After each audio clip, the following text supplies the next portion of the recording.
right, everyone. 1977 Jeep J20. Just bought it from the second owner. Monster Energy, if you want to sponsor me, let me know. But just want to make a quick video going over this rig. Pretty happy. It's definitely one of my dream trucks right here. 1977, it's the J20 3/4 ton. So it's got the AMC 360 motor. It's got the T18 transmission, Dana 20 transfer case. Underneath we got Dana 44 front, Dana 60 rear, both 8 lug. It's got this gnarly looking winch bumper. Not sure if I'm gonna keep this yet. Welded on by the factory, or from the previous owner, I should say. Probably throw some KC lights on there, just for the aesthetic. But factory worn hubs. Truck is pretty rough body wise. It's got the typical rot here on the bed. Pretty much all the J trucks you're gonna find are gonna have rust unless they're super well taken care of and kept in the garage and all that stuff. But factory rear bumper, nice patina on it. Rear tailgate.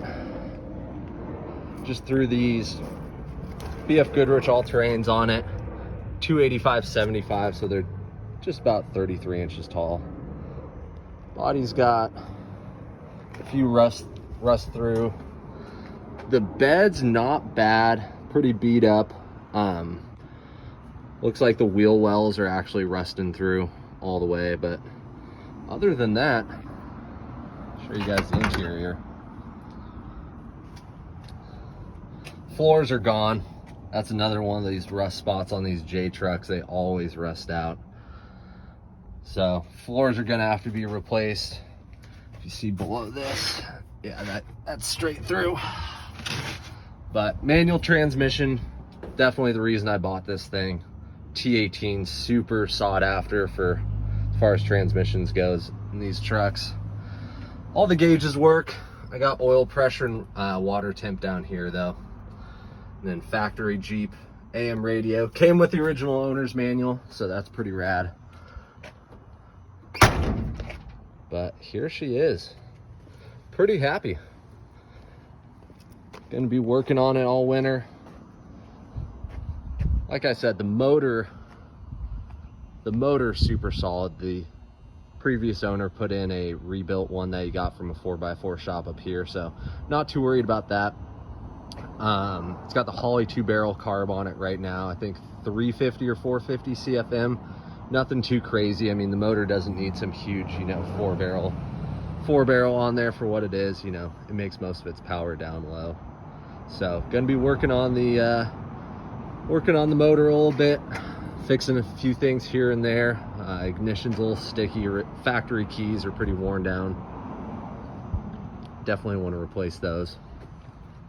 But gonna work on this for the next couple months, throwing some parts on it. It's got a 3-inch lift right now, rough country. So it's got new front springs and then blocks in the rear. I do want to get the springs for the rear. Might do that this winter. But just gonna drive this thing. That's the plan. Do some trips up into the mountains. This thing's gonna be pretty fun in the snow. It sits perfect with these 33s. I don't know if you can see from the video or not, but stance on it's perfect. Factory white wall wheels I actually got from the owner. Sanded them up a little bit. They don't look too bad. It's cool that this thing came with the factory worn hubs. In the dash, there's a little pamphlet on how to use it. And then might try and find like an old worn 8274 winch for the front. I think that'd look pretty good, and along with some off-road lights, but nothing major. I mean, down the road we can do a full resto on this thing. The body's pretty rough. I will probably fix the floor panels. That'll probably be the first body stuff. The bed I'm not too worried about. The bed's solid, just the bed sides are rusted through. So long bed, which is pretty cool. And then here's the interior too.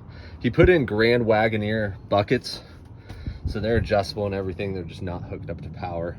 I'd like to get an original bench seat. I think that's what this truck really needs.